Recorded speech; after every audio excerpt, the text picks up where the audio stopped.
sobre o Carlos Viana, porque o ministro do Supremo Tribunal Federal, Flávio Dino, afirmou que as explicações dadas pelo senador não esclarecem o envio de emendas à Fundação Oasis, ligada à Igreja Batista da Lagoinha. O Dino apontou falta de transparência e rastreabilidade das emendas PIX destinadas pelo senador à fundação ligada ao pastor André Valadão. E, além de André Valadão, a gente tem ali o Fabiano Zettel, né, que é pastor também da Lagoinha. O Fabiano Zettel, cunhado do Daniel Vorcaro, dono do Banco Master. Tem aí, então, mais vínculos, mais desdobramentos também,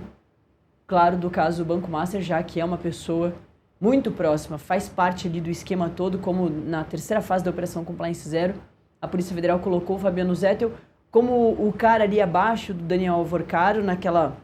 rede criminosa, aquele grupo organizado que eles formavam ali, o Daniel Vorcaro, o Fabiano Zettel, que fazia a administração ali daquele dinheiro todo, tinha também o sicário, que seria o capataz, e um policial federal aposentado, que faria toda a gestão de quem deveria tirar da frente do caminho do Daniel Vorcaro ou não.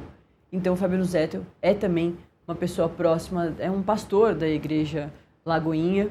e tem também mais informações, você também tem mais informações sobre esse caso todo, né, o Pablo? É um processo que corre no Supremo, né, sob a relatoria do ministro Flávio Dino. Essa notícia, né, dessas emendas parlamentares usadas pelo Carlos Viana, que era o presidente da CPMI,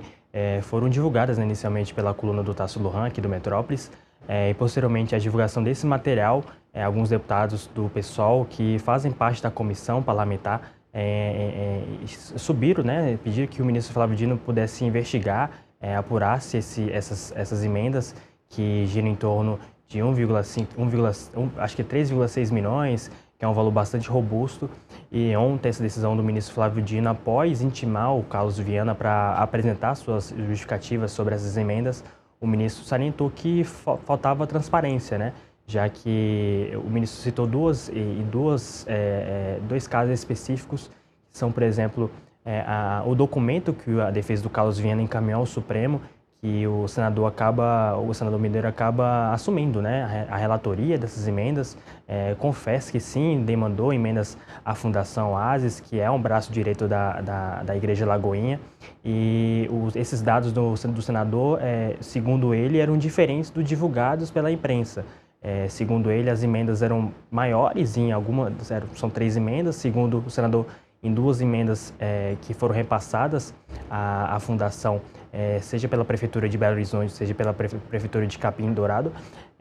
se não me engano, que, segundo ele, as emendas seriam maiores, e em 2 casos, em uma emenda repassada à Prefeitura, que teria destinação à Fundação, seria menor. Então, segundo o ministro, há essa divergência entre os números, tanto divulgados pela imprensa, quanto uma auditoria da CGU, quanto pelo próprio senador. Então, por isso, o ministro Flávio Dino acabou demandando que o governo federal e as 2 prefeituras encaminhem ao Supremo em 10 dias as justificativas, os documentos que comprovem que a fundação recebeu essas emendas, porque, segundo os deputados, fintechs ligadas à Lagoinha, especialmente ao pastor André Valadão, que é o dono, né, dessa fundação, essas fintechs estavam sim no bojo da investigação da CPMI e do INSS, mas de alguma maneira acabaram não sendo votados seus requerimentos de quebra de sigilo, e segundo os deputados do PSOL, linkando, né, essa reportagem do Metrópolis, de que o senador Carlos Viana estaria de alguma forma tentando beneficiar essas fintechs, essas empresas, para que elas não tivessem as quebras de sigilos quebradas e, posteriormente, as investigações da comissão pudessem desenrolar até chegar no objetivo que era da CPMI, que era encontrar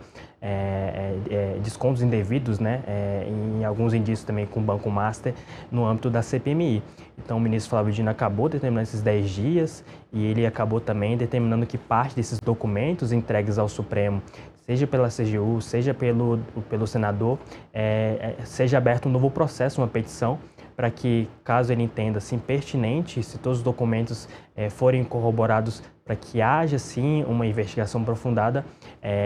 será posteriormente aberto um inquérito pela Polícia Federal para investigar, né, como foi a indicação dessas emendas, quais são os valores reais que foram indicados, porque ainda é muito sombrio. O ministro até fala que é uma falta de transparência, que as declarações do senador nesse documento encaminhado ao Supremo são declarações rasas, sem fundamento, e não indica por que essas emendas foram repassadas à Fundação Ásias, que é um braço direito da Lagoinha, e como que foram esses repasses com seus valores corretos, já que o senador indica que é um valor, a reportagem de Metrópolis indica que é outro, e essa reportagem de Metrópolis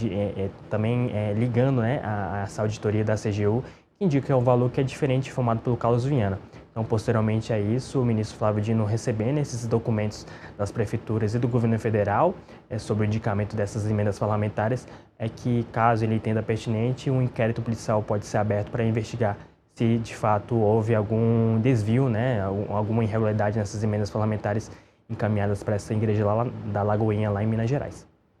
Perfeito, Pablo Giovanni, trazendo todos os detalhes da coluna Manuela Alcântara sobre a questão aí da Igreja Lagoinha e dos repasses que o senador fez, né, Carlos Viana, ali através das emendas PIX, e também sobre o caso todo do Eduardo Bolsonaro. Valeu, viu, Pablo? Tchau, tchau, Nath. Sobre o caso do Eduardo Bolsonaro, a gente falou